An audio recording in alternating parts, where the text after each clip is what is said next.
guys! Welcome to my channel. For today's vlog, samahan nyo ako kasi pupunta tayo ngayon sa plaza. May plaza malapit dito sa bahay namin. At ito na nga, naglalakad na tayo. Papunta doon. Time check is 10 p.m. At sobrang init dito ngayon guys. Kapag ganitong tag-init dito, sa gabi talaga ang gala namin. Mag-iikot tayo dito sa plaza. Hadika dito sa Saudi. Medyo ingat din ako sa pag-video. Syempre, hindi naman open country to. Baka masita ako. Nandito na tayo. Sige guys, dyan muna kayo. Mag-ikot-ikot muna ako.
Cause you know my heart.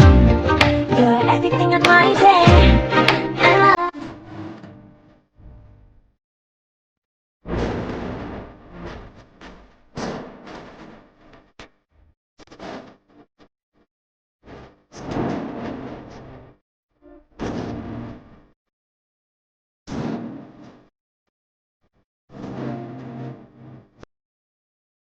Ayan, naikot na natin ang buong Hadika or Plaza. Time check is 1:30 a.m. Siyempre, maglalakad pa tayo. Siguro mga 2 a.m. tayo dating sa bahay. So guys, please subscribe to my YouTube channel and please click the bell notification para lagi kayong updated sa aking new upload videos. Thank you guys! See you again sa aking next vlog!